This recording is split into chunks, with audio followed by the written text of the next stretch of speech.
Nagkita kami ng babaylan ng taga-kabilang bundok. Ninais niya makipagkasundo sa ating grupo para mas mapatibay natin ang ating depensa laban sa mga tulisan na nagpapahirap sa ating mga kababayan. Ngunit bakit nila naisipan ng ganyan? Simulat sa pulpa, hindi na tayo nagkakaintindihan, hindi ba? Iba ang aral na ating sinusundan at iba rin sa kanila.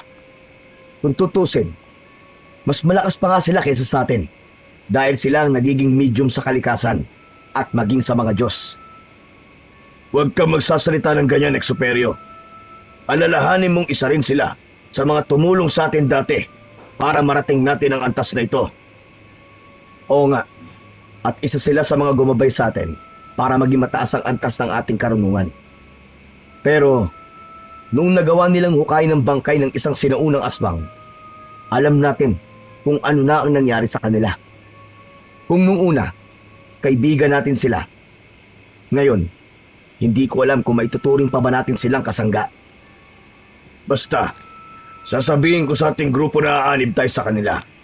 Iisa lang ang pakay natin sa ngayon, at yun ay ang pangalagaan natin ng ating bayan.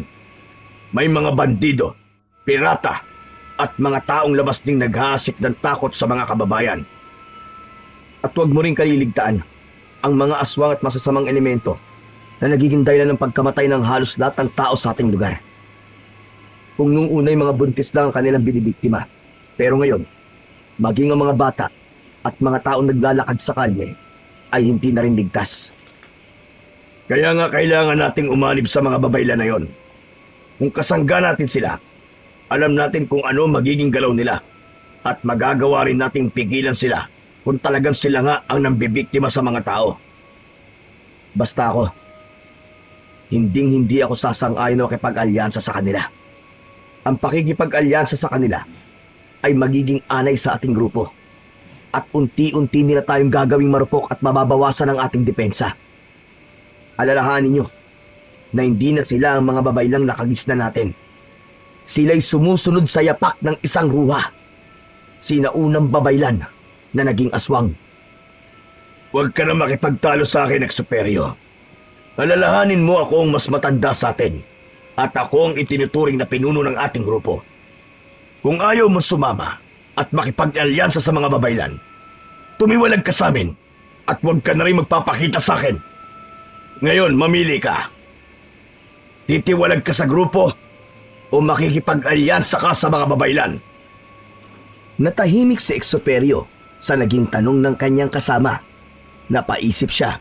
May kung ano sa loob niyang nagsasabi na nais niyang makipag-alyansa para malaman ang kalakaran ng mga babaylang yon. At may dumidikta rin sa kanyang tumiwalag sa grupo nila. Sige, pumapayag na ako na makipag-alyansa sa kanila. Pero kapag nakakita tayo ng mali sa kanilang ginagawa at nakasalalay rito ang buhay ng mga inosenteng tao, titiwalag tayo at ituturing natin silang mga kalaban. Kung yan ang kagustuhan mo, yan ang masusunod. Pero huwag kang gagawa ng bagay na ikagagalit ko at ng mga babaylan. Dahil pag nagkataon, hindi ako magdadalawang isip na diskomunyonan ka nang wala sa oras. Basta, kapag may mali sa ginagawa nila, hindi natin dapat na isawalang bahala. Hindi ko ipagpapalit ang aking dignidad at kalinisan ng budi para lang sa kung anumang kapangyarihan at karunungan. Pagkatapos ng kanilang naging usapan, nagpasya na sina Exuperio at Minesio na sabihin sa iba nilang mga kasamaan ang kanilang binabalak. Tuwang-tuwa naman ang mga yon dahil makakaalis na sila sa kanilang kuta. Alam din nilang mas madadagdagan pa ang kanilang kaalaman kung aanib sila sa mga babaylan. Huwag muna kayo magsaya mga kasama. Aanib tayo sa kanila. Pero sa oras na hindi tama ang kanilang patakaran at kung gumagamit sila ng mga kaliwang aral, kailangan natin silang ituring na kalaban. Hindi dapat natin payagan na lamunin tayo ng kadiliman. Dahil pagdating sa langit, magiging walang silbi ang mga tangan nating anting-anting at butya. Basta mga kasama, gagawin natin ang mga bagay na alam natin magpapayabong pa sa ating karunungan. Pero wag din natin kalimutan kung sino tayo. Ang mga babaylang yon ay iba sa atin At kailangan din natin mag-ingat sa kanila. Hindi natin alam kung ano ang takbo ng kanilang mga utak. Sumang-ayon ang lahat ng mga kasama ni na Exuperio. Nang gabi rin yun, inihanda nila ang kanilang mga sarili para sa isang paglalakbay. Kinakailangan nilang makarating sa bundok kung saan kumukuta ang mga babaylan. Inihanda na rin ni Exuperio ang mga agimat at anting-anting niya. Sinigurado niyang kumpleto ito at walang naiwan. Noong tuluyan na nilang naihanda ang kanilang mga sarili, nagsimula silang maglakbay. Nang mga sandaling yon, nakahilera silang mga antingero na nasa 13 ang bilang. Habang naglalakad sila paalis sa kanilang kuta, kung ano-ano na ang kanilang napagkikwentuhan, ang iilan sa mga kasamahan ni Exuperio ay malakas ang paniniwalang hindi mga aswang ang mga babaylan. Samantalang may iilan din na sang-ayon sa naging ideya ni Exuperio. Nagkasundo silang lahat na kailangan nilang mag-ingat sa mga babaylan at hindi dapat nila pagkatiwalaan ito ng lubos. Nasa kalagitnaan sila ng kanilang paglalakad nang makaramdam sila ng kakaibang enerhiya sa paligid. Tumigil muna tayo at na makapagpahinga. Mukhang may hindi magandang enerhiya sa paligid. Kailangan masiguro natin ang ating kaligtasan. Kapag nakapagpahinga na kayo, halugugin nyo ang paligid. Exuperio, mauna ka at alamin mo kung may panganib na nakaambas sa atin. Sige, Minesio. Titignan ko ang ating dadaanan para makasigurado. Mas maigi nang malaman natin kung may bantabang naroroon sa paligid. Mahirap na. Baka kung ano pa ang mangyari sa atin. Pagkatapos niyang magwika, inihanda niya ang kanyang itak. Umusal na rin siya ng dasal para sa kanyang sarili at nag-orasyon na rin siya para sa tagabulag. Alam ni Exuperio na kailangan niyang maghanda dahil gabi noon at maraming mga elemento ang posibleng susugod sa kanya. Nagpasya na siyang umalis. Naging mabilis ang kanyang paglalakad habang pinakikiramdaman niya ang buong paligid. Noong nakalalayo na siya sa kanyang mga kasama, wala na siyang naramdamang kakaiba. Akmang babalik na sana siya nang sa hindi niya inaasahan may narinig siyang igik ng baboy. Minabuti niyang itaas ang hawak niyang sulo para mas malawak ang maabot ng liwanag nito. Walang ano-ano, may nakita siyang isang kulay itim na baboy ramo na may nagbabagang mga mata. Bunsod nito, sinadya niyang magpakita sa nilalang na yon para alamin kung isa itong banta para sa kanila. Sige, kung talagang matibay ang loob mo, sumugod ka sa kinatatayuan ko at magpambuno tayong dalawa. Hindi ko aatrasan ang mga kagaya mo. Titiyakin kong mamamatay ka ngayon din dito. Matapos magwika ni Exuperio, mabilis na tumakbo ang baboy ramo na may nagbabagang mga mata para sugurin siya. Mas pinili niyang wag hugutin ang kanyang itak nang sa gayoy malabanan niya ng mano-mano ang naturang aswang. Habang nasa ganong sitwasyon siya, nag-init ang pakiramdam ni Exuperio, tanda na may panganib na nakaamba sa kanya. Pagkalapit ng aswang, nagpambuno silang dalawa. Hindi ininda ni Exuperio ang dulas ng katawan nito, sapagkat nagagawa pa rin niyang mahawakan ang nilalang. Walang silbi ang dulas ng katawan mo. Ngayon, aalamin natin kung hanggang saan ang iyong kakayahan. Marahil mas madulas at mabilis ka dahil isa kang aswang. Pero, kaya kitang hulihin kung gugustuhin ko. Igik at angil ang nagawa ng baboy ramo habang sinusubukan niyang ibuwal sa lupa si Exuperio at itarak sa tiyan o tadyang nito ang kanyang mga pangil. Humugot naman ng kanyang lakas ang antingero. Umusal siya ng isang lihim na kataga, sabay padyak ng 3 beses sa lupa. Pagkatapos niyang gawin ito, tinapik niya ang aswang at walang kahirap-hirap na binuhat.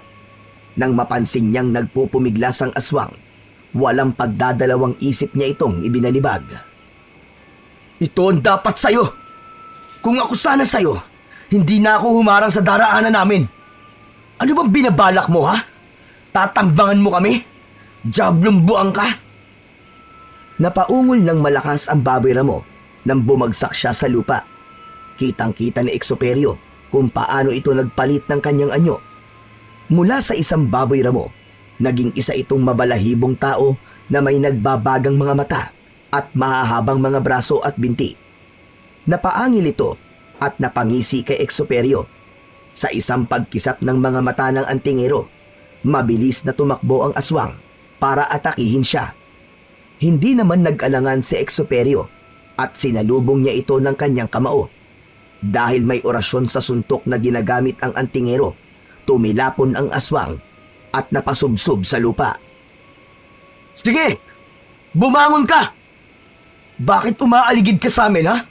Sino nag-utos sa'yo?" Muling bumangon ang aswang. Napatitig siya ng mabalasik kay Exoperio habang nakangisi.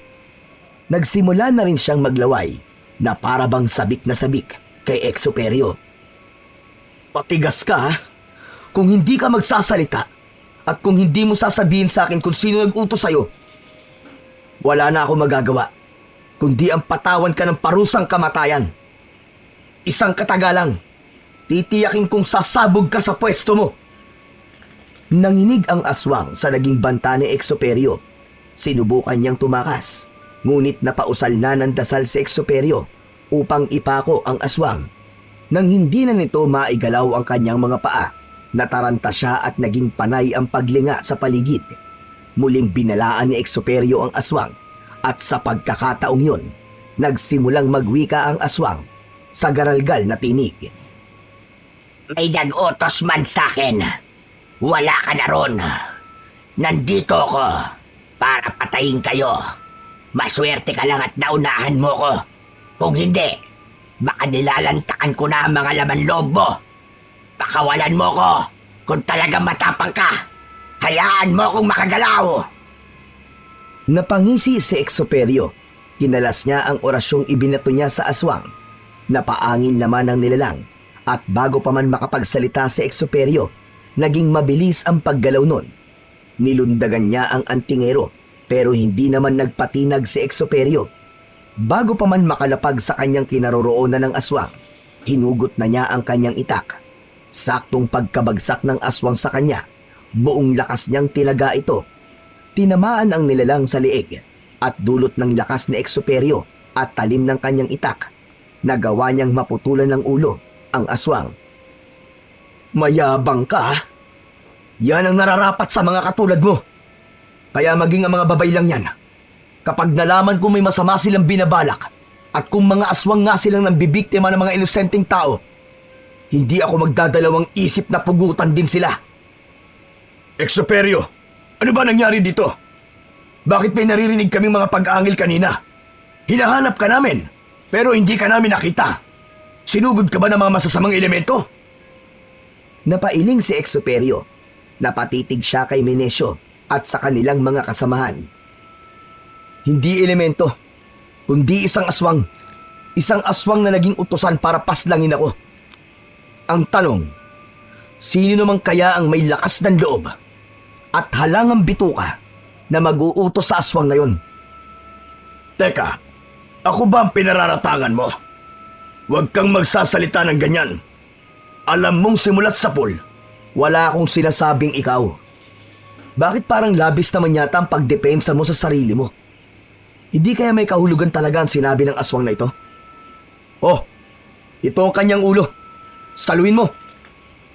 Dinampot ni Exoperio ang ulo ng aswang na kanyang napugutan. Walang pagdadalawang isip nitong itinapon yon kay Menesio na noon ay nasisindak. Napangisi na lamang ang lalaking antingero sa naging reaksyon ng kanyang kasama na halos namulagat ng gusto ang mga mata. Kapag nalaman ko kung sino man ang nag-utos sa aswang na ito at kapag may isa sa inyo magtatraidor sa akin, titiyakin ko magiging kapalaran nyo sinapit ng aswang na ito. Tama na. Magdahan-dahan ka sa pananalita mo, Exoperio. Isang grupo tayo at walang traidor dito. Sige na mga kasama, magpatuloy na tayo sa ating paglalakad para makarating na tayo sa kabilang bundok. Alam niyong buong buhay ko ay inalay ko sa grupong ito at lahat kayo ay tinuring kong kapatid. Ayokong darating ang panahon na tayo-tayo lang din na magpapatayan dahil sa ating mga prinsipyo. Basta, ang masasabi ko lang, Kapag may hindi tama sa kalakaran ng mga babay lang yon, titiwalag na ako sa grupo at ipinapangako ko, lilipunin ko sila. At maging kayo, kapag nalaman kong patuloy kayo nakikisimpatya sa kanila, sa kabila ng ginagawa nila sa mga inosenteng tao, hinding-hindi ko kayo hahayaang mabuhay. Ilagay mo sa tama ang tapang mo, Exoperio. Alalahanin mong hindi ikaw may mas karunungan dito. Ako pa rin ang pinuno, ang masusunod, ang magdidesisyon. Kaya sa ayaw mo't sa gusto, susunod ka sa aking sasabihin. Susunod ako kung tama. Pero kapag mali, hindi mo ako mapipilit, Minesio. O siya, sige na. Magpatuloy na tayo. Dahil hinihintay na tayo ng mga babaylan sa kabilang bundok. Tahimik nilang binaybay ang matarik na daanan patungo sa kabilang bundok. Sa kabutihang palad, wala nang aswang na humarang sa kanilang dinadaanan. Habang naglalakad, naging malalim ang pag-iisip ni Exoperio. Alam niya sa kanyang sarili na kung hindi ang mga babaylan ang nag-utos sa aswang na harangan siya, paniguradong si Minesio yun. Nagkaroon din siya ng kutob na yun ang rason kung bakit kahit madami sila, siya lang ang sinabihan ng kanilang lider na tumingin sa unahang bahagi ng kanilang daraanan.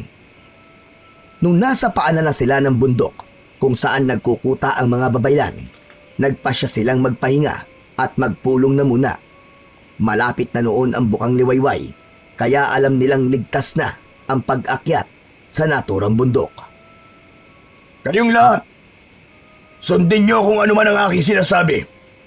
Alalahanin niyong nasa kuta tayo ng mga babaylan. Kahit pa na mataas ang pinag-aralan natin at maging ang ating antas pagdating sa espiritual, alam naman nating pagdating sa ibang aspeto, mas malapit sa mga diwata at mga Diyos ang mga babaylan. Basta ako, mananatili ako sa aking paninindigan. Kapag may masamang ginawa ang mga babaylang yan sa mga inosenteng tao, ako makakabangga nila. Kaya sana kayo rin mga kasama, mas piliin nyo ang maging mabuti kaysa sa maging makapangyarihan. Aanhin natin ang mga malalalim na aral, mga malalakas na agimat, kung sa kasamaan lang natin ito gagamitin. Alam mo, Exoperio, tapos na ang panahon ng mga kabayanihan. Ang uso ngayon, kailangan maging makapangyarihan ka, mas marunong at mas malakas. Kaya ikaw, Exoperio, gamitin mo yang kokote mo. Hindi lang utak ang ginagamit ko. Puso. Puso, Minesio. Alam kong hindi mo maiintindihan dahil wala kang ibang iniisip kundi ang sarili mo at ang kapangyarihang maaari mo makuha sa kalikasan. Walang silbi sa samahan natin ang sinasabi mo, puso. May hina lang ang gumagamit ng puso sa anuman laban. Kailanman ay hindi ka maililigtas ng puso mo at paninindigan. Kung gayon, kayo na malakas. Ako na ang mahina. Basta ako, pipiliin ko pa rin na maging isang mabuting tao kaysa sa magpaalipin sa kapangyarihan. Dahil muli na namang nagkaroon ng tensyon sa dalawa, nagpasya ang iba nilang mga kasama na awatin na silang dalawa. Magsisimula na sanang maglaban sina Exoperio at Minesio, ngunit ipinaintindi ng mga kasama nila sa kanilang dalawa kung ano talaga ang kanilang pakay roon. Nang lumaon, nagkabati rin ang dalawa at napagpasyahan nilang magpatuloy na lamang sa kanilang pag-akyat sa bundok. Tirik na ang araw ng mga panahong yun at nagpapahinga ang mga babaylan sa kanilang mga kubo. Lansita, nandirito na kami. Naririto na mga antingerong uklat at tanda na kami makipagsanib puwersa sa inyo. Alam kong iisa ang ating mga kalaban at yun ay ang mga taong walang ibang ginawa kundi ang manlamang ng kapwa. Matapos wikain ni Minesio ang mga katagang yon, lumabas mula sa isang kubo ang isang babaylan na nakasuot ng purong itim na damit. May hawak itong tungkod na ang dulo ay may ulo ng ahas na may nakasubong buntot. Napailing si Exoperio, gawa ng alam niyang isang mabagsik na gamit pangkalahatan ang hawak ng nasabing babaylan. Ang napaaga yata ang dating nyo, Menesio. Ito na ba ang lahat ng mga kasamahan mo? Hindi ko akalaing mas marami pa pala kami sa inyo. Hali kayo at pumunta tayo sa kubong yon. Doon namin tinatanggap ang aming mga bisita.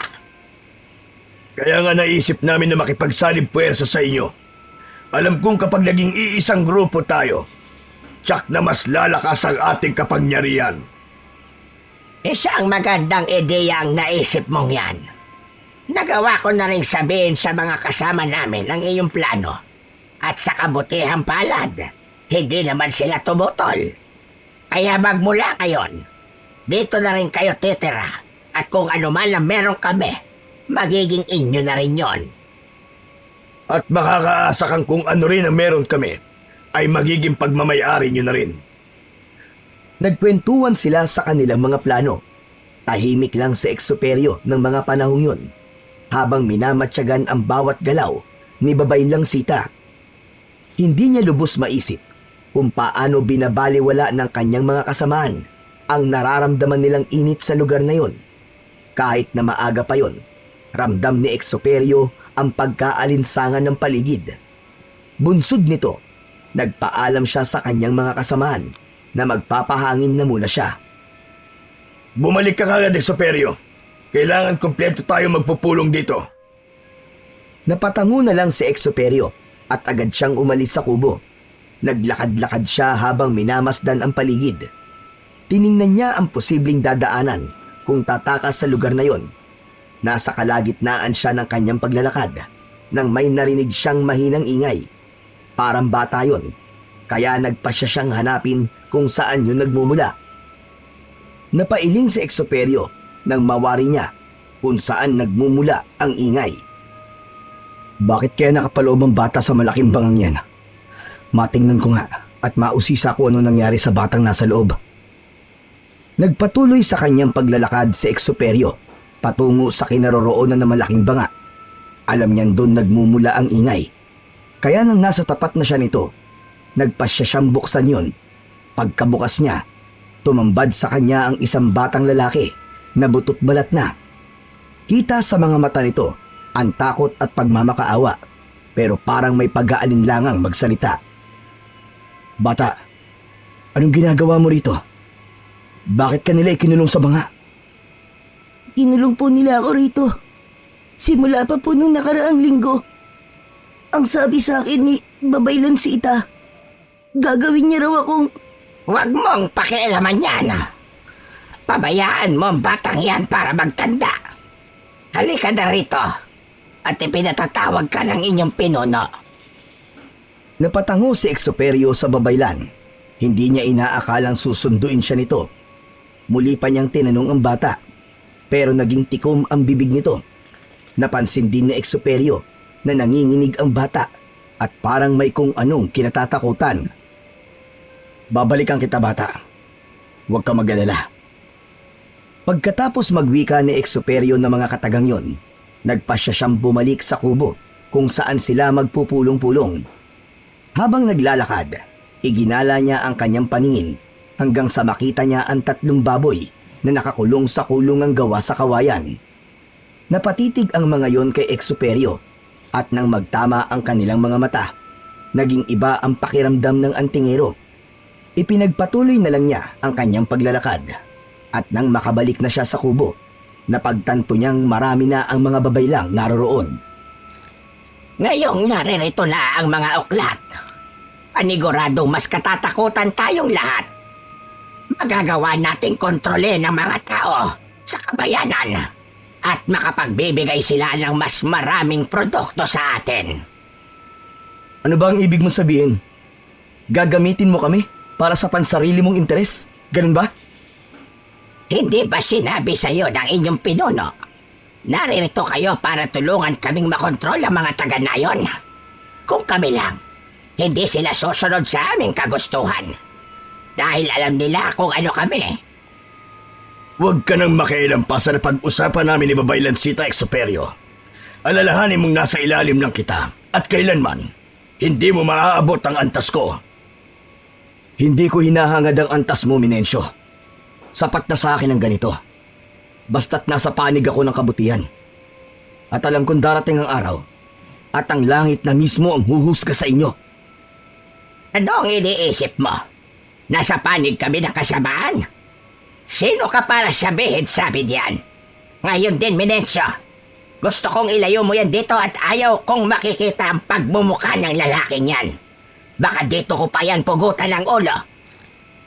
Kung ganyan rin lang, na hindi ka sumasailalim sa amin, magkanya-kanya na tayo. Umalis ka na sa grupong to, Exoperio. Hindi namin kailangan ng mga kagaya mo. Umalis ka na! Di mo kailangan ipagtabo yan. Oo, aalis ako. Pero isasama ko ang batang ikinulong ng mga babay lang to sa banga. Alam kong may masama kayong binabalak sa kanya. At ayaw kong mangyari yon. Mamamatay ka muna bago mo makuha ang batang yon. Hindi mo alam kung ano ang ginawa niya. Kaya pinaparusahan namin. Ngayon, mamili ka. Aalis ka rito nang hindi kasama ang batang yon o isasama ko kayong dalawa sa iisang banga. Pagkatapos magwika ni Minencio, naghanda ang mga antingerong uklat at maging ang babaylan. Lahat sila'y nakahawak sa kanilang mga sandata at nakatuon ang kanilang pansin kay Exoperio. Umalis ka na, Exoperio. Hindi kailangan sa grupong ito ang iyong prinsipyo. Hindi mo makakain yan. At mas lalong hindi makapagbibigay ng kapangyarihan sa'yo. Sige, aalis ako. Pero sa oras na may mabalitaan akong may inargabyado kayong mga inosenteng tao, babalik ako dito at sisiguraduhin kong lilipulin ko kayong lahat. Pagkatapos magwika, nagpasyang umalis si Exoperio. Subalit nang medyo nakalalayo na siya sa kuta ng mga babaylan, agad niyang naisip ang batang ikinulong sa malaking banga. Bunsod nito, naisipan niyang balikan yun upang iligtas. Nasa kalagitnaan siya ng kanyang paglalakad nang makaramdam siya ng kakaibang init sa kanyang katawan. Baka kung ano nang ginagawa ng mga babaylan sa batang yun Kailangan bilisan ko ng aking pagtungo ron. Halos takbuhin na ni Exoperio ang kanyang pagbalik sa kuta ng mga babaylan. Nang natatanaw na niya ang kanilang kuta, napalunok siya ng kanyang laway. Nagkaroon siya ng kakaibang kutob, kaya't napagpasyahan niya na umusal na ng tagabulag. Ang orasyon na kanyang ginamit ay hindi alam ng mga kasamahan niya, kaya kampante siyang hindi siya makikita ng mga ito. Dumiretso si Exoperio sa kuta ng mga babaylan. Noong naroon na siya, pinuntahan niya ang kinaroroonan ng banga, subalit nagimbal siya nang malaman niyang wala na roon ng bata. Ang tanging naiwan doon ay ang bakas ng dugo. Mga hayop sila! Pagbabayaran niyo ang ginawa niyo sa bata. Sisiguraduhin kong magbabayad kayo, mga demonyo kayo! Dahil alam niyang mahihirapan siyang kalabanin ang mga babaylan at mga dating kasamahan niya, minabuti niyang lisanin ang naturang lugar. Bunsod nang hindi niya alam kung saan siya pupunta, nagpasya siyang bumalik sa kanyang kinalakhang lugar. Mas maigi siguro kung igugugol ko na lang ang aking panahon sa pagiging isang simpleng taga-nayon. May kapiraso pa kaming lupa ron at yun na lang ang aking pagtatayuan ng kubo. Magtatanim na lang ako ng mga kamoting kahoy. Paniguradong wala pa akong magiging kalaban. Bumalik si Exoperio sa kanilang nayon at kagaya ng kanyang plano, gumawa siya ng kubo roon. Nagtanim ng mga gulay at kamoting kahoy. Sinubukan niyang mamuhay ng tahimik at mapayapa at kinalimutan niya ang dati niyang buhay kung saan naging isa siyang antingerong uklat. Ngunit sa kabila nito, hindi niya isinantabi ang kanyang mga kagamitan at mga libreta. Batid niyang darating ang araw at magagamit niya ang mga lihim niyang karunungan. Isang umaga. Magding, tayo pala. Ano ho ba ang sadya niyo? Superyo, nais ko sanang manghingi ng tulong sa iyo Alam kong ikaw lang ang makakatulong sa akin. Kaya nang mabalitaan ko nagbalik ka na rito sa ating nayon, agad akong pumunta rito. Bakit ho ba na Magding? Ano po bang problema? Ang mga alagang kambing ko kasi, isa-isang nawawala.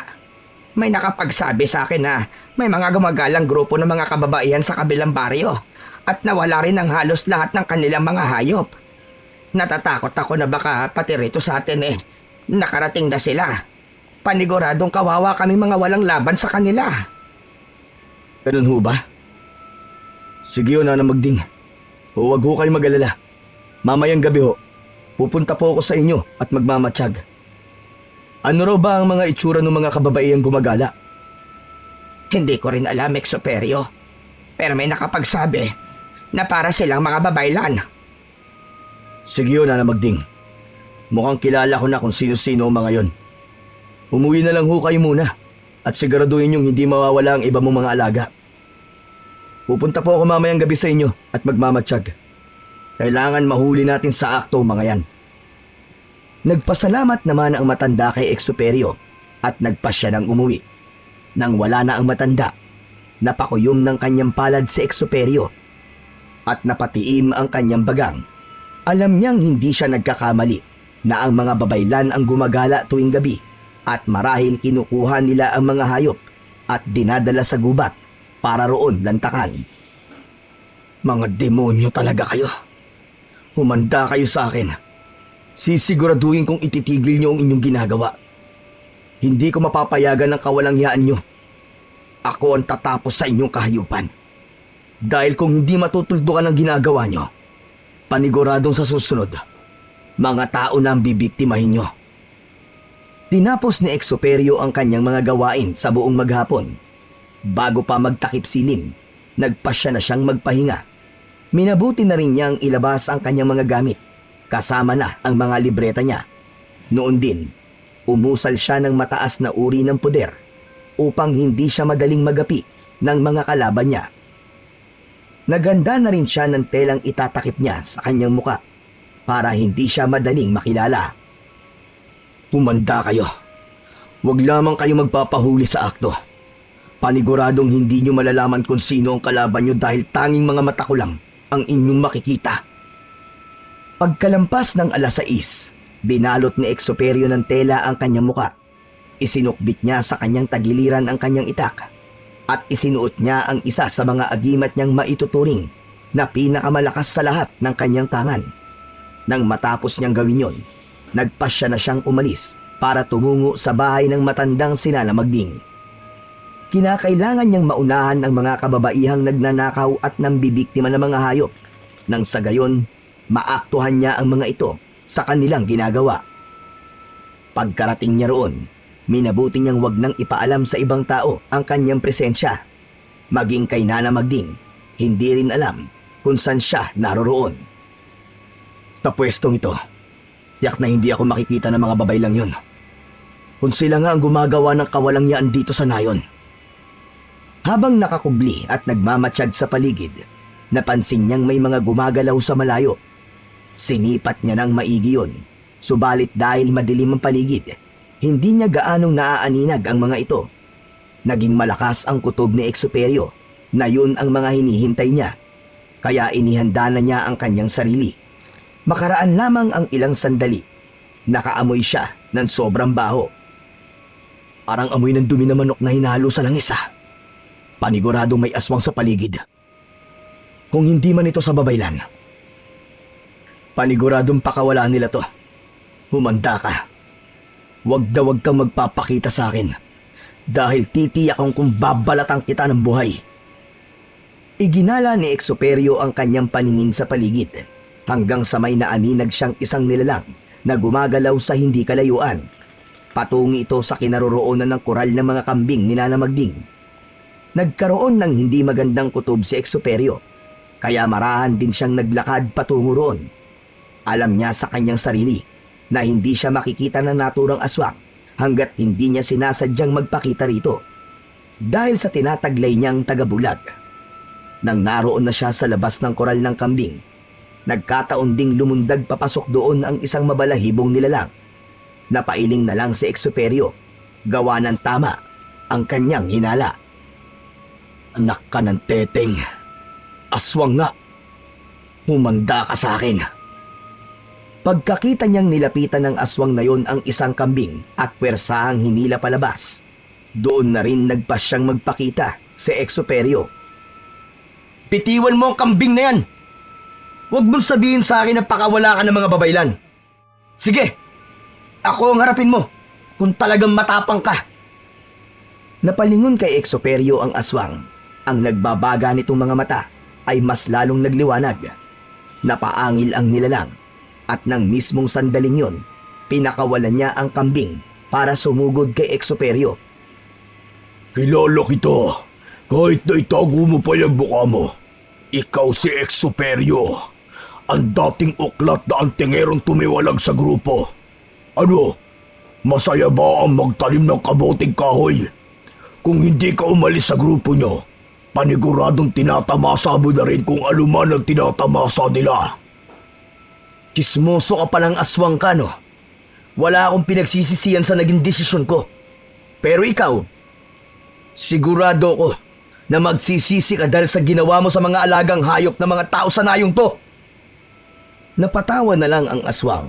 Sinubukan niyang kalmutin si Exuperio, subalit naging mabilis ang paggalaw ng antingero, kaya nailagan niya ang pag-ataking yon ng aswang. Bago pa man muling makasugod sa kanya ang aswang, hinugot na niya ang kanyang itak. Pagkasugod ulit ng aswang sa kanya, mabilis siyang lumipat ng pwesto. Bago pa man mawari ng nilalang ang kanyang binabalak, nakapwesto na kagad si Exuperio sa bandang likuran nito. Sakto ring paglingon ng aswang, sinakal niya ang aswang at inambahang gigiritan ang leeg. O ano? Matapang ka? Ngayon, sabihin mo sa akin ang nalalaman mo. Ang mga babaylan ba nag-utos sa'yo para gawin ito? Sila ba ang nakita ko sa malayo na gumagalaw at patungo sa kanayunan? Ano ang alam mo sa mga antingerong uklat na sumapi sa grupo ng mga babaylan? Sumagot ka! Napatawa ang aswang sa kaagad na napaining. Bunsod nito, nagpasya si Exuperio na hiwain ang ilong ng aswang gamit ang itak niya. Matigas ka talaga, ha? Ang susunod na paglapat ng talim nito ay sa lalamunan mo na. Kaya kung ako sa'yo, sabihin mo na mga nalalaman mo para pakawalan kita. Sige, tama ka. Tama ka.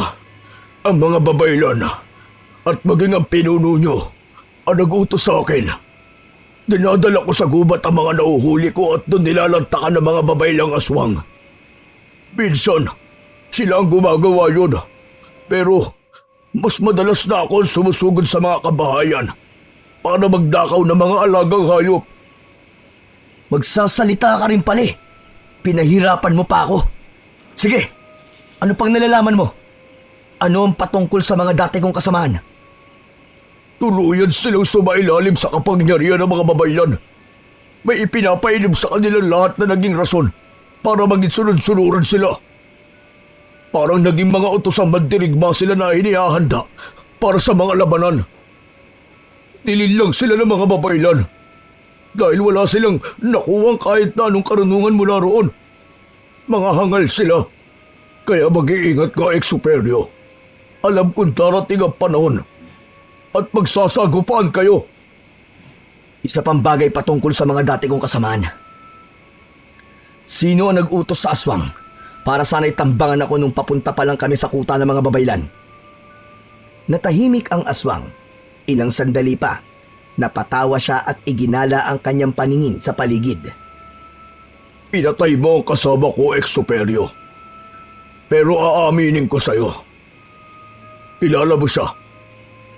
Si Minedso nag-utos. Dahil alam niya magiging hadlang ka sa mga plano nila ng mga babaylan. Ayos. Magaling ka naman palang kumante. Kung gayon, ito na ang gantimpala mo. Mamamatay ka na! Pagkatapos magwika ni Exuperio ng mga katagang yon, ginilitan niya ang leeg ng aswang. Hinayaan niyang bumulwak ang dugo nun. Nagpasya na rin siyang iwan ang nilalang upang makita ng mga tao kung sino talaga ang nambibiktima ng kanilang mga alagang hayop. Ang mga babaylan, kailangan makita ko sila at makaharap. Paniguradong may mas masahol pa silang gagawin. Iginala ni Exuperio ang kanyang paningin sa paligid. Nakiramdam siya sa buong nayon hanggang sa may narinig siyang mga ingay sa hindi kalayuan. Hindi nga lang niya matukoy kung sanayon nila yon o sa kabilang baryo. Itiyak ko, sila yon. Humanda kayo ngayon sa akin. Patakbong pumunta sa eksoperyo sa bahagi kung saan nagmumula ang ingay. Wala siyang naging pakialam kung matisod man siya o madapa. Hindi rin kasi gaanong maliwanag ang buwan, kaya naging limitado ang kanyang nakikita. Makalipas lamang ang halos 15 minutong paghanap, natagpuan niya kung nasaan nagmumula ang ingay.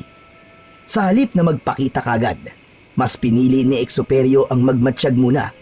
Habang nasa ganoong sitwasyon siya, nakita niyang hinihila ng isang babae ang babaeng buntis, habang hinahawakan naman at pinipigilan ng 4 pa ang lalaking marahil ay asawa ng buntis. Sinipat ng maigi ni eksoperyo ang mga babae at meron siyang napagtanto. Walang ya. Si Babay Lansita at mga kasama niya. Bakit kaya 4 lang ang isinama niya? Ano kaya ang gagawin nila sa buntis na yun? Pilit na nanlalaban ang lalaki para makuha ang kanyang asawa. Subalit nang malapit na sana siyang makapiglas mula sa pagkakahawak ng mga babaylan, hinugot ng isa sa mga yon ang kanyang punyal at walang pagdadalawang isip na ginilitan ang leeg ng lalaki. Isang palahaw na iyak ang kumawala sa bibig ng babae at nanlumo ito nang makitang sumisirit sa leeg ng kanyang asawa ang dugo. Nagpumilit din ang buntis na lapitan ang kanyang asawa, ngunit pinagtulungan siyang hilahin ng mga babaylan. Napailing si eksoperyo dahil sa nakakakilabot na mga sandaling yon. Bunsod nito, minabuti niyang lumabas para hindi na matuloy ang masamang binabalak ng mga babaylan. Hoy! Mga ungas! Pabayaan niyo ang babaeng yan! Anong binabalak niyo sa kanya, ha? Kakainin ang sanggol na nasa sinapupunan niya? At sino ka para pigilan kami? Ni hindi mo nga magawang ipakita sa amin ang itsura mo. Kung ayaw mo masaktan at matulad sa lalaking yon, pabayaan mo kami. Hindi na tama ang ginagawa niyo. Hindi na kayo naawa sa babaeng yan. Sa asawa niya. Sa sanggol na nasa sinapupunan niya. Lubayan niyo ang babae. Pabayaan niyo siya. Dahil kung hindi, sisiguraduhin kong dadanak ang dugo niyo dito. Isa kang hangal para sabihin yan. Wala kang karapatang utusan ako. Gusto mong dumanak ang dugo? Sige, pero dugo mo ang dadanak ngayong gabi. Pagkatapos magwika ng babaylan, mabilis siyang lumusob kay eksoperyo. Napagtanto naman agad ng lalaking antingero ang binabalak ni Babay Lansita. Kaya hinanda niya ang kanyang itak. Noong ilang hakbang na lang ang layo ng babaylan kay eksoperyo, biglaan itong naging isang mabalahibong tao. Naging buhagag din ang kanyang buhok, saka nagbaga ang kanyang mga mata. Hindi nga ako nagkamali sa aking hinala. Malamang, kinatay niyo ang batang ikinulong niyo sa banga. Sinasabi ko na nga ba, hindi mo na kailangan pang sumuot ng maskara o takpan ang iyong muka. Kilala na kita, eksoperyo. Mabilis na iniwasan ni eksoperyo ang mga pag-atake ng aswang na babaylan. Sinusubukan ding tagain ng antingerong uklat ang kanyang katunggali, subalit may sapalos ito kung umiwas sa kanyang itak. Habang nasa ganoong sitwasyon, nagpalit na rin ng anyo ang iba pang babaylan at naging mga mabalahibong nilalang. Iniwan nila ang babaeng buntis at lumusob silang lahat kay eksoperyo. Sige na babae, iligtas mo ang iyong sarili. Ako nang bahala rito. Takbo na! Pagkawika ni eksoperyo, mabilis naman na umalis ang buntis habang umiiyak at nanghihingi ng tulong.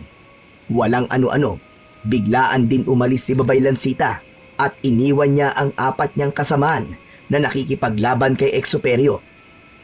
Alam ni eksoperyo kung ano ang binabalak ng naturang babaylan, kaya minabuti niya na sanang sundan ito. Subalit nang akmang aalis siya, hinarangan siya ng 4 at sabay-sabay na sumugod. Tingnan lang natin kung hanggang saan ang lakas nyo. Matapang lang kayo dahil 4 kayo. Pagkawika ni eksoperyo, mabilis siyang lumipat ng kanyang pwesto. Hindi na malayan ng mga babaylang aswang ang kanyang ginawa at nagulat na lang ang isa sa mga ito nang mapagtanto niyang katabi niya na si Exuperio. Bago pa man makita ng ibang aswang ang kinalalagyan ng lalaki, ginilitan na nito sa leeg ang babaylan. Napahiyaw naman ang tatlo at napaangil, bunsod ng ginawa ni Exuperio sa kanilang mga kasama. Buong liksi silang lumundag para sunggaban ang antingero. Subalit, mabilis siyang napaatras ng ilang hakbang. Napailing ang mga aswang na babaylan at nanggagalaiti sila dahil sa kakaibang bilis ni Exuperio. Dahil dito, sinubukan nilang gumamit ng tagabulag para maatake nila ang lalaki nang hindi nito alam kung saan nagmumula ang kanyang kalaban. Hindi nyo ako maiisahan, mga hungang, dahil kahit na hindi ko kayo nakikita, nararamdaman ko ang inyong enerhiya. Inilibot ni Exuperio ang kanyang paningin at buong lakas na tumaga sa bandang gilid niya. Napahalakhak na lang din siya nang makarinig siya ng pag-ungol. Kasunod nito, bumagsak ang isang aswang at may malaking sugat ito sa bandang dibdib. Nang mapansin ni Exuperio na naghihingalo na yon, buong lakas niyang tinaga ang leeg ng aswang na siyang naging dahilan para magkaroon ito ng malaking sugat sa lalamunan. Ganun na lang ang gulat ng lalaking antingero nang may kung anong tumama sa kanyang likuran. Ah! Hayop ka! Traidor! Itutulad ko kayo sa kasama niyong to! Hindi mo magagawa yan. Dahil ngayon pa lang, mamamatay ka na. Yan ang akala mo, tanga. Marahil ay kilala mo kung sino ako, pero hindi mo pa alam kung hanggang saan ang kaya kong gawin. Nalaman ni Exuperio na sinubukan siyang atakihin ng mga aswang mula sa kanyang likuran. Mga duwag kayo! Nararapat lang kayong mamatay! Nang muling sumugod sa kanya ang dalawang aswang, nagpasya siyang umusal ng dasal para mawala sa kanilang wisyo ang mga ito. Nang makita niyang panandali ang nawala sa sarili ang mga babaylang aswang, hindi na siya nag-aksaya ng kanyang oras at ginilitan niya ang mga ito sa leeg. Uy! Mga maihinang nilalang! Inaksaya niyo lang ang oras ko! Tumakbo siya ng mabilis para habulin si Babaylan Sita. Naging malakas ang kutob niyang baka bibiktimahin ng babaylang aswang ang buntis, kaya pinakiramdaman niya muna ang paligid.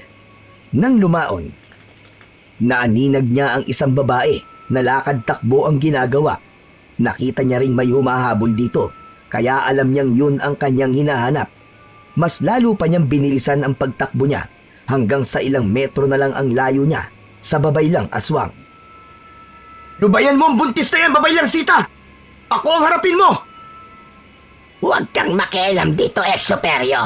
Kung ayaw mong ikaw ang mapagbuntunan ko ng gutom. Sige, kalabanin mo ko. At kapag matalo mo ko, malaya kang gawin sa akin kung ano man ang naisin mo. Tumigil ang babaylang aswang. Pagkasabi nun ni Exuperio, mas lalong nagbaga ang kanyang mga mata at mas naging buhagag din ang kanyang buhok. Alam ni Exuperio na mas nag-ibayo ang lakas ng naturang aswang, kaya umusal na rin siya ng mas mataas na puder. Hindi pa man siya tapos sa pagpupuder, sinugod na siya ng babaylang aswang. Ito ang dapat sa'yo. Ang bagal mo, Babaylan. Subukan mo mas bilisan pa. Siguraduhin mo rin masusugatan mo ko ng iyong mga kuko. Huwag kang pakampante. Hindi ko pa ipinapamalas ang buong lakas ko. Kung gayon, ano pang hinihintay mo? Gamitin mo na ang buong lakas mo para mapatay mo na ako. Napatawa ang babaylang aswang. Noon din, nagbago siya ng kanyang anyo. Mula sa isang mabalahibong babaylan na may buwaghag na buhok, naging isa itong malaking aso na halos hanggang dibdib ni Exuperio ang taas. Sa lahat ng hayop na napili mo, yan pa? Sige, sumugod ka ulit at sisiguraduhin kong magiging pataba ka sa lupa. Umangil ang babaylang aswang na nasa anyong aso at mabilis na sumugod kay Exuperio. Agad namang pumwesto si Exuperio at nang ilang dipa na lang ang layo ng aswang sa kanya, lumundag ito patungo sa kanyang direksyon. Noon din, napausal ng dasal ang antingero at sinalubong ng pataga ang dambuhalang aso. Dahil sa kakaibang lakas niya, nadulot ng kanyang tangan, Tumilapon ang dambuhalang aso. Pagkalapat ng katawan nun sa lupa, muli itong nagpalit ng anyo sa pagiging isang babaeng may mabalahibong katawan at buwaghag na mga buhok. Isa ka talagang hangal, Exuperio. Kung iniisip mong lalabanan kita para lang makuha ko ang iyong atay at puso, nagkakamali ka. Isa ka palang duwag, Babaylansita. Huwag mong sabihin na nagtatago ka lamang sa anino ng aking mga dating kasamahan. Huwag mong bangkitin sa akin yan. Dating kasamahan na ngayon naging alipin ko na lang. Lahat kayo ay pare-pareho. Binitiwan nila ang kanilang kaalaman dahil lang sa pangako ko sa kanila na dadalhin ko sila sa mas mataas na antas ng karunungan. Kung gayon, tama ang naging desisyon kong tumiwalag sa aming grupo. Simulat sa pool pa lang, alam kong may binabalak kang hindi maganda. Maganda man o hindi, ang mahalaga sa akin ay ang kapangyarihan. Nagkakamali ka. Dahil darating ang araw, Diyos na mismo ang babawi ng mga kapangyarihang sinasabi mo. At ako ang magiging instrumento ng Diyos para matupad yun. Napatakbo si Exuperio ng mabilis para sugurin ang babaylang aswang. Nakita naman ni Babaylansita ang pagsugod sa kanya ng antingero. Kaya bago pa man makalapit ng gustoso Exuperio, lumundag siya at pagkaangat niya sa lupa, biglaan siyang nagpalit ng anyo sa isang malaking ibon. Napasulyap na lang yun sa lalaking antingero sa kalumipad na palayo. Bumalik ka rito! Duwag! Alam ko kung saan ka pupunta at kung ano ang iyong binabalak! Humanda ka! Napalingon sa paligid si Exuperio upang sana'y hanapin ang buntis. Pero nang hindi niya nakita ito, naisip ng lalaki na baka nakalayo na yon at nailigtas na nito ang kanyang sarili. Panigurado nakalayo na ang babaeng buntis at nakahingi ng tulong. Babalik na lang ako sa aking bahay at magsasanay para naman manumbalik ang lakas at liksi ko. Umalik si Exuperio sa kanyang bahay at minabuting magpahinga na muna. Ngunit kahit na anong gawin niya, hindi siya makatulog. Sa tuwing ipipikit niya ang kanyang mga mata, nakikita niya ang mukha ng mga babaylan na nakangisi at animoy nanunuya. Bunsod nito, sa halip na matulog, mas pinili niyang magbasa na lang ng kanyang mga libreta. Kinaumagahan, sinimulan niya ang muling pagsasanay para mas palakasin ang kanyang kakayahang espiritual at pisikal. Pinili na rin niyang wag munang makipag-ugnayan sa mga tao. Makalipas ang 3 buwan. Exuperio, tulungan mo ko. Dinukot ng mga aswang ang aking apo. Marami na rin silang pinaslang na mga tao. Kailangan na matigil ang gawain nila to. Sige yun, Nana Magding. Aalamin ko kung sino gumawa nito. Malakas po ang kutob ko na ang mga babaylan at mga dati kong kasamahan ang naghahasik ng takot dito sa atin. Salamat kung ganun, Exuperio. Alam kong ikaw lang ang makakatulong sa aming lahat. Pagkaalis ng matanda, inihanda kagad ni Exuperio ang kanyang mga gamit. Hinasa niya ang kanyang itak. Nagpoder siya at tinawag ang lahat ng mga espiritu at anghel na pwedeng makatulong sa kanya. Nasa ganoong kalagayan siya nang mapatitig siya sa kalendaryo. Pilugan pala ng buwan. Pero hindi ko pa pwedeng palampasin ang ginawa ng mga aswang na yon. Maging ang aking mga dating kasama. Kailangan mapaslang ko silang lahat upang wala na maggasik ng takot dito sa kanayunan. Noong batid niyang handa na siya sa susuunging laban, nagpasya si Exuperio na lisanin ang kanyang bahay. Naglakbay siya patungo sa bundok kung saan nagkukuta ang mga babaylang aswang at maging ang mga dating kasamahan niyang mga antingerong uklat. Sakto namang takip silim na nang makarating siya sa paanan ng bundok. Hindi maganda ang kutob ko rito. May mga nag-aabang sa akin at anumang oras aatake sila. Pero hindi ako dapat matinag. Mga hayop kayo. Uubusin ko kayong lahat. Nang maramdaman ni Exuperio na humina na ang enerhiyang nararamdaman niya, nagpasya siyang magpatuloy sa kanyang pag-akyat sa bundok. Alam niyang matarik ang kanyang daraanan, kaya kinakailangan na rin niyang mag-ingat. Nasa kalagitnaan na siya ng paglalakad nang biglang Aba! At bumalik pa talaga rito ang traidor sa grupo. Oo, nagbalik ako Minensyo para patayin kayong lahat. Sagad na sa buto ang kalapastangan ng ginagawa niyo sa mga tao. Hindi na maatim ng konsensya kung pabayaan sila at hayaan kayong mamiktima. Habang pinagmamasdan ni Exoperio ang dati niyang kasamaan, napansin niyang may kakaiba rito. Tama nga pala ang balitang nakarating sa akin. Naging aswang na kayo, Minensyo. Oh, tama ka, Exoperio. Para madali kitang mapapatay. Matapos magwika, sumugod kay Exoperio si Minensyo. May hawak itong sibat at habang tumatakbo, sinubukan niyang sibatin ang dating kasama. Sa kabutihang palad, nagawang makaiwas ni Exoperio. Mabilis na sinunggaban ng aswang si Exoperio at nagpambuno silang dalawa. Naging mas maliksi si Minensyo, subalit hindi rito nagpasupil si Exoperio. Kung nakinig lang sana kayo sa akin, hindi kayo magiging ganyan. Nilinlang lang kayo ng mga babae lang yun. Wala akong pinagsisisihan sa aking ginawa. Kung naging aswang man kami, paraan yun para mas lalo pang lumawak ang aming kapangyarihan. Ano ka mo? Lumawak? Kinuha ng babay lang yun ang inyong pinag-aralan. Kinuha ang gamit nyo at inalipin kayo.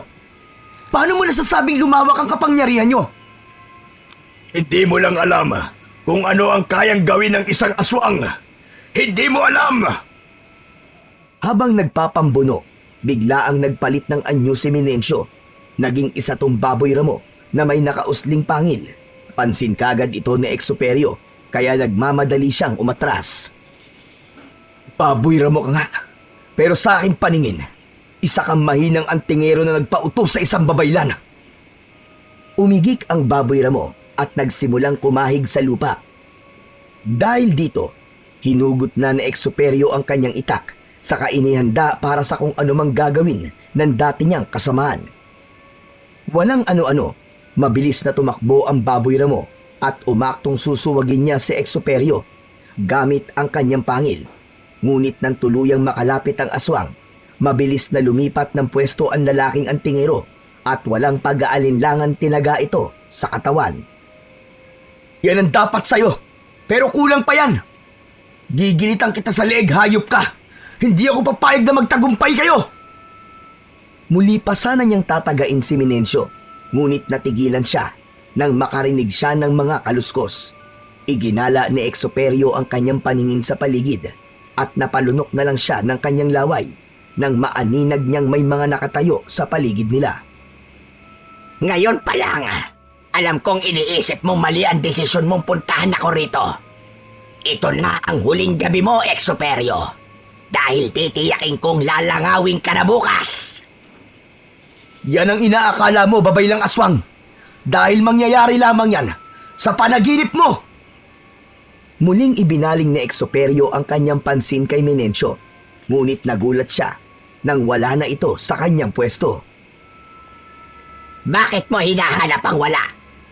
Iisa lang ba ang kaya mo? Sige mga kasama, sugurin ang antingerong yan at kayin na. Sa pagkumpas ng babaylan ng kanyang kamay, sumugod kay Exoperio ang lahat ng mga kasama nito. Nang una, medyo nag-alangan pa si Exoperio na lumaban dahil nag-iisa lang siya. Ngunit nang uminit ang kanyang katawan, gawa ng kanyang mga tangang agimat at anting-anting, nagkaroon siya ng kakaibang lakas ng loob. Sige Exoperio, labanan mo mga dati mong kasamahan.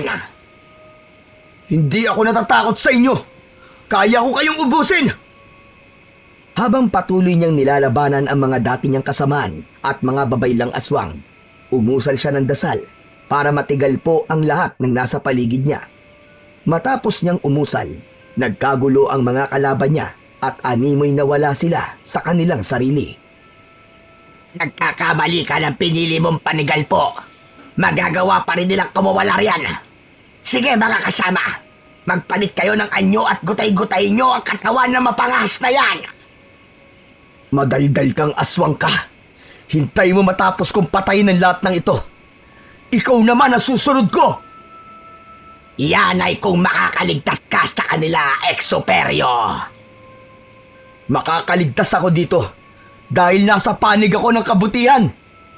Tingnan natin kung magkakatotoo at sinasabi mo. Patuloy na nilabanan ni Exoperio ang mga dating kasama niya at ang mga babaylang nasa ilalim ng kapangyarihan ni Babay Lansita. Kahit na halos lahat sa kanila ay naging anyong aso na, hindi pa rin ito naging rason para panghinaan ng loob si Exoperio. Ginamit niya ang lahat ng kanyang nalalaman sa pakikipaglaban, mapa-espiritual man o pisikal, hanggang sa unti-unti niya nang napapabagsak ang halos lahat ng mga aswang. Magsasalita pa sana ang lalaking antingero at nang mapalingon ito kay Babay Lansita, wala na ito sa kinaroroonan niya. Duwag talaga ang hayop. Hoy! Kayong lahat! Ang mga katulad nyo ay walang karapatang mabuhay sa mundong to. Ang mundo ay para sa mga nilalang na may mga mabubuting hangarin sa kapwa at hindi sa mga kagaya nyong ginagamit ang antas ng karunungan para manlamang at pumatay ng kapwa. Bawat aswang na lumalapit kay Exoperio ay sinisigurado niyang kanyang napapatay. Makaraan pa ang halos 30 minuto. Lahat ng mga kalaban niya ay nabuwal sa lupa at wala ng mga buhay. Dumanak ang kanilang dugo at ang iilan sa kanila ay nagkalat sa lupa, ang mga utak at lamang loob. Tatapusin ko ngayong gabi ang inyong paghahasik ng lagim. Alam kong babalik kayo sa inyong kuta para kunin ang iilang mga mahahalagang bagay at tatakas kayo. Pero hindi ko papayagang mangyari yun. Mga demonyo kayo! Tumakbo siya ng mabilis hanggang sa makarating siya sa kuta ng mga babaylan. Iginala niya ang kanyang paningin sa paligid. Ngunit wala siyang nakitang kahit na isang aswang sa lugar na yon. Kung naririto kayo, huwag kayong magtago at harapin niyo ako. Ganun lang kadaling ubusin ang mga kasamahan niyo at ngayon, kayo naman ang aking tatapusin. Yan ang pagkakamali mo, Exoperio.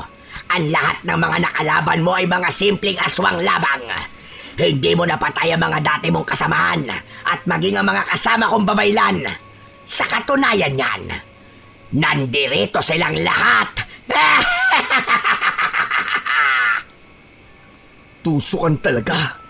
Hayop ka, Babay Lansita. Sa wakas, pumasok ka rin sa patibong ko, Exoperio. Kapag namatay ka, ibibitin kong pinagpira-pirasong bahagi ng katawan mo sa mga puno at gagawin kong kwintas ang bungo mo. Sige mga kasama, paligiran nyo ang antingerong yan. Naging mabilis naman ang paglapit ng mga dating kasama ni Exoperio sa kanya. Maging ang mga babaylan ay naroroon din at may mga hawak silang mga itak at sakasibat. Lumapit doon si Minencio. Naisip mo bang hindi ako ang kalaban mo?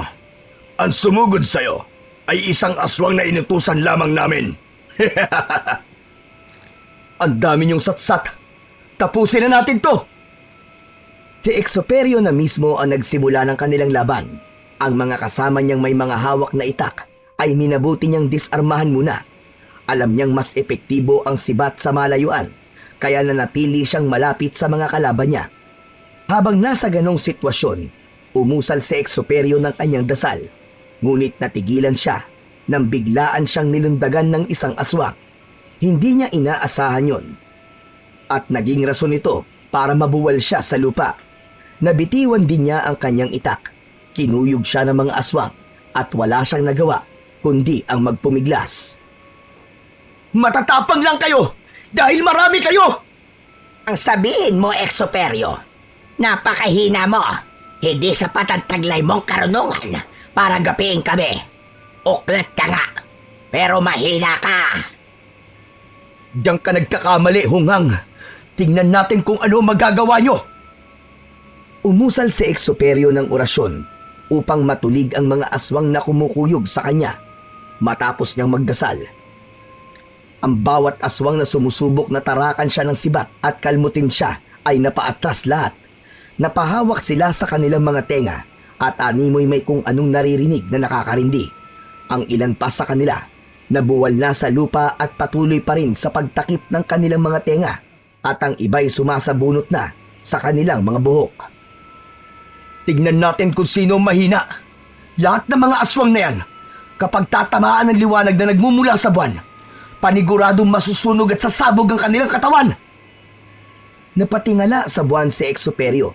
Nakita niyang unti-unti na itong lumilitaw sa kalangitan. At natatamaan na ng liwanag nun ang mga aswang na hanggang sa mga oras na yon ay wala sa kanilang sarili. Sa pagtaas ni Exuperio ng kanyang kamay, napaungol ang mga aswang na naroroon. Ilang sandali pa, isa-isang sumabog ang katawan ng mga dating kasamaan ni Exuperio at maging ang mga babaylan.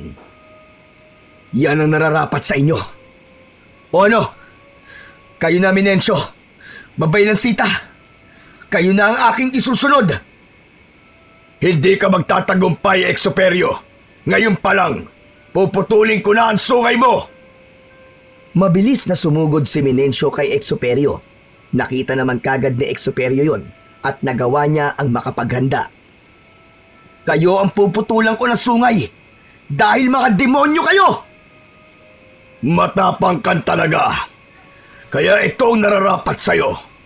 Tingnan natin kung may epekto ang kabalat kunat mo sa katawan kung ang itak na ito ang hihiwa sa balat mo. Sige, subukan mo. Tingnan natin. Umilag si Exuperio sa pag-ataking yun ng kanyang dating kasama. Gumulong siya para lapitan ang kanyang itak. Nang madampot niya ito, tumayo siya at mabilis na umatake kay Minencio. Naglaban silang dalawa ng itak sa itak. Marahil simpleng itak lang ito, pero sinisiguro ko sa'yo na mas matalim pa ito kaysa sa hawak mo. Kapag napatay na kita, Minencio, isusunod ko yung babaylang aswang na dinidiyos mo. Huwag kang magsalita ng tapos. Marami ka pang libretang babasahin bago mo kami tuluyang magapi. Diyan na muna kayo! Tignan natin. Dahil na ituon ni Exuperio ang kanyang pansin sa babaylan, hindi niya na malayang lumapit na sa kanya si Minencio. Ito ang dapat sa'yo! Traidor ka! Kita mo na? Kahit na tinaga mo ako sa liig, walang naging silbi ang itak mo. Ngayon, ako naman ang susugod at tignan natin kung ano magagawa mo. Umusal ng orasyon si Exuperio upang magkaroon siya ng tagabulag at kakaibang bilis. Nang tumalab na ang bisa ng kanyang dasal, agad siyang lumipat ng pwesto sa katinaga si Minencio.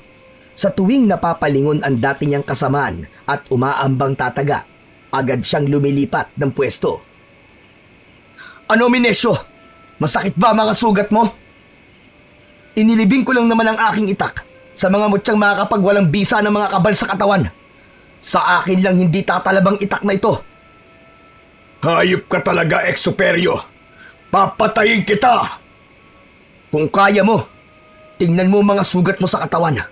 Naliligo ka na sa sarili mong dugo. Anumang oras, pwede na kitang patayin.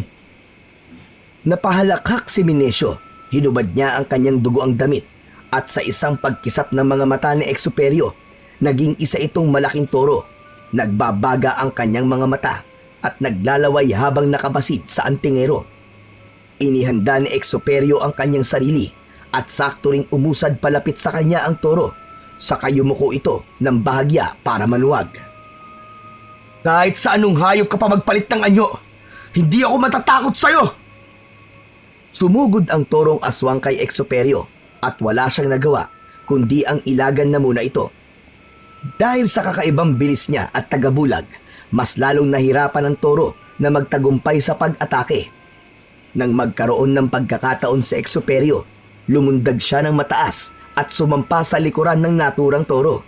Nagwala naman si Minencio dahil doon, pero wala itong naging silbi kay Exuperio. Ang bobo mo talaga, Minencio! Dahil nag-anyong toro ka. Bakit? Inakala mo ba magagapi mo ako? Tingnan natin! Mabilis na lumapit si Exuperio sa bandang leeg ng aswang. Umapit siya ng mahigpit dito gamit ang isang kamay. Samantala, ang isa naman niyang kamay ay may hawak na itak.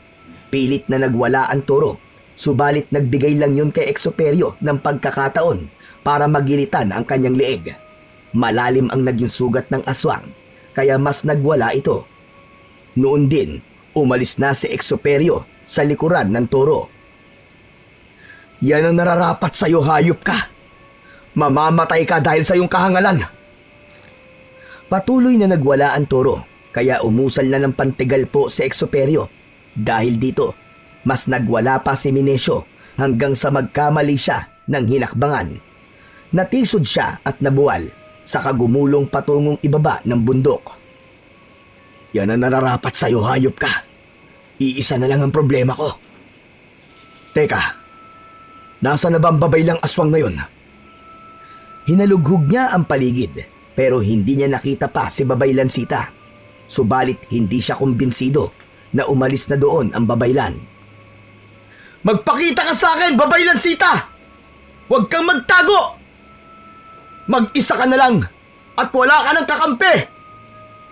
Hanapin mo ako kung kaya mo! Duwag ka, Babaylan Sita! Matapang ka lang kapag walang kalaban-laban ang kaharap mo! Sige! Harapin mo ko at nang malaman natin kung hanggang saan ang abilidad mo! Siguro nga hindi ka totoong babaylan. Dahil ang babaylan ay lumalaban ng patayan. Hindi ka gaya mo! Nagtatago! Hindi ako nagtatago. Tumingala ka at makikita mo ako. Hindi mo ginagamit ang pandama mo. At yan ang ikababagsak mo! Tumingala si Exoperio at nakita niyang nakalutang sa ere si Babaylan Sita habang hawak ang kanyang tungkod. Hindi mo ko masisindak sa palutang-lutang mong yan. Tingnan natin kung hindi ka babagsak. Anong akala mo? Bibigyan kita ng pagkakataon para tirahin ako ng tigalpo at pabagsakin. Noon din, bumaba si Babaylan Sita at lumapag sa harapan ni Exoperio. Bago pa man makapaghanda ang lalaki, sinugod na siya ng babaylan. Hindi inaasahan ni Exoperio ang lakas at bilis ni Babaylan Sita.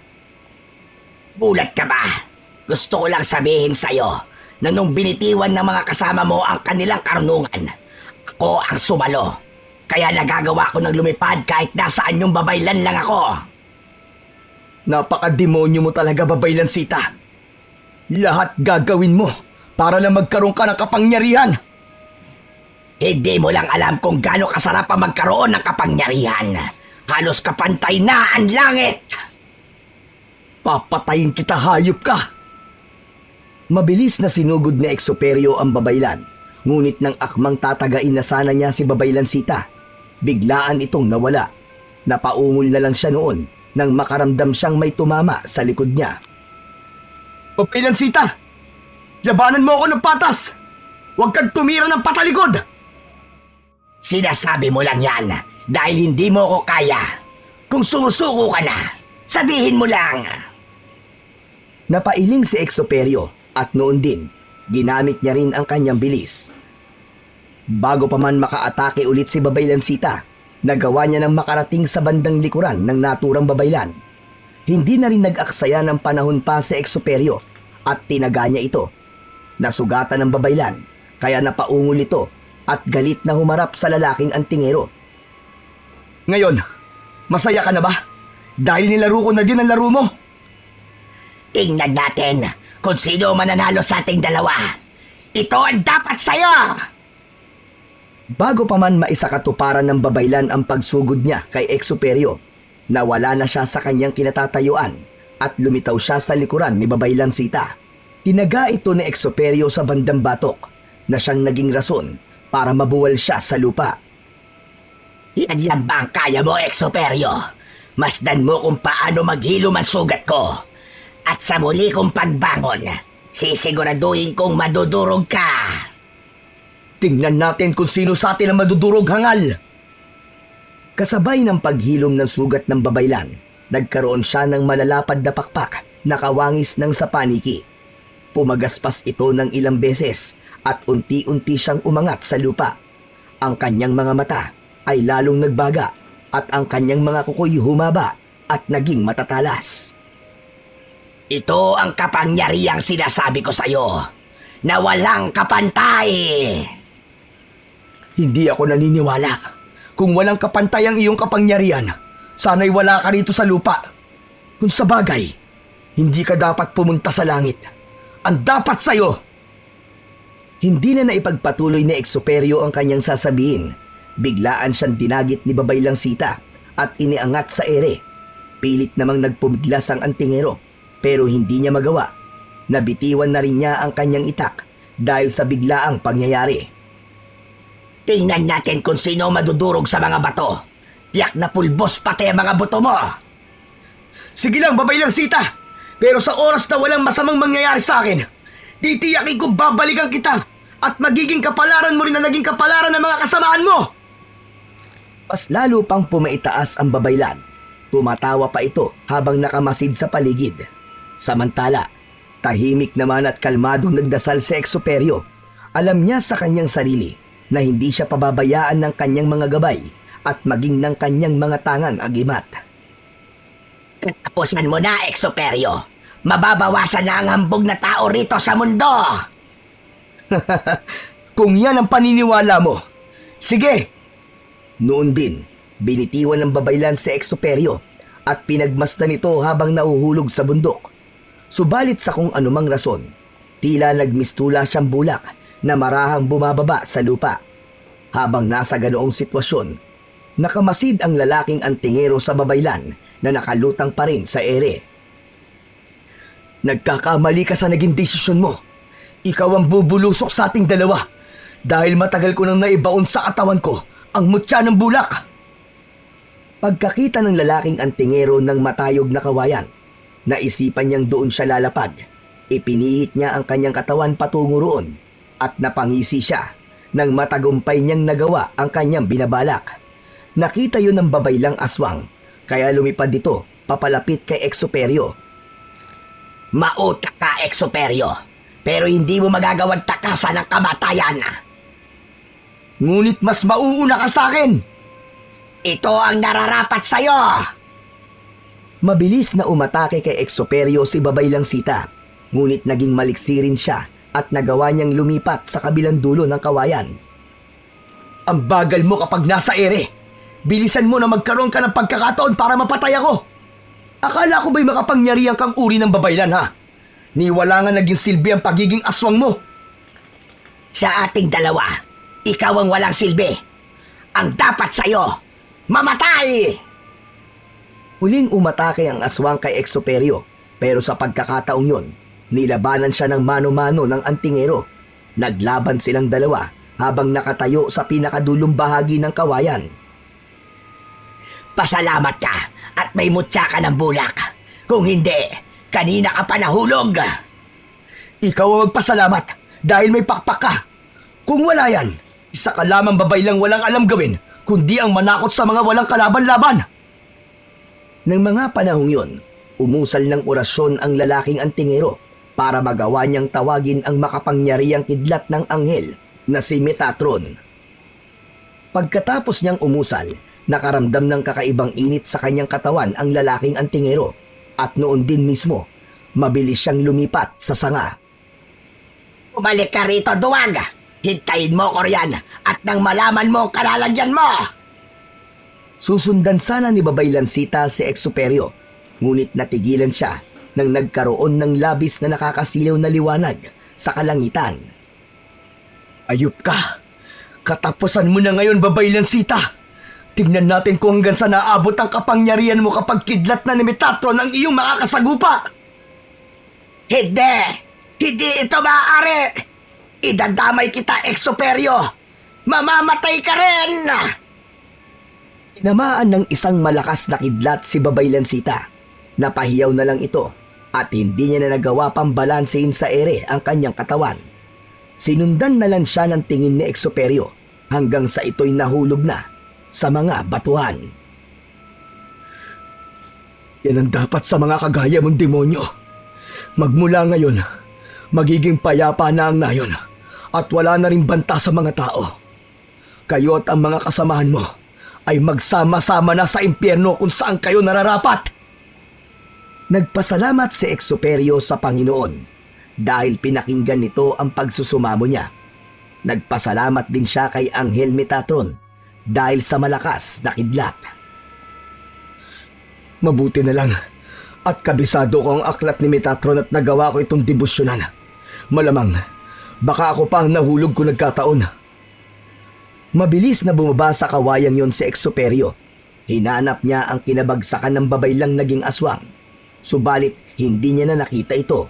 Ang tanging naroroon sa bahagi kung saan bumulusok si babaylang sita ay ang tumpok ng abo na marahil abo niya. Isang pambihirang pagkakataon na masaksihan kung paano sumabog ang kidlat ni Metatron. Mapalad pa rin ako. Dahil kahit ang mga bagay sa espiritual na mundo ay nagagawa kong masilayan.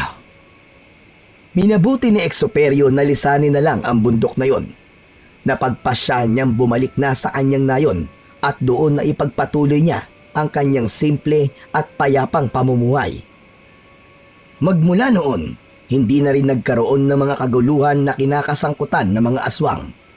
Alam niyang ang sariling kasakiman sa kapangyarihan ang naging sanhi ng katapusan ng mga dati niyang kasamaan at maging ng mga babaylan. Ang paghahangad ng labis na kapangyarihan na kapantay ang langit ang tumapos sa kanila. Isang umaga, may dayong bata ang napadpad sa baryo ni na Exuperio at nakarating ito sa tapat ng kanyang bakuran. Ikaw ba si Exuperio? Oh, bakit? Ano ba ang kailangan mo sa akin? Teka, mukhang natatandaan kita. Tama! Ikaw ang batang yon. Ikaw nga! Gusto ko po sanang matuto sa'yo. Gusto ko rin maging isang antingerong may mataas na aral. Tama po kayo. Ako po yun. Nagkaroon ako ng pagkakataong tumakas nang minsang umalis silang lahat para mambiktima. Ayon po kay Babaylang Sita, magagamit daw po niya ako para mas mapalakas siya dahil isa raw po akong bertudes.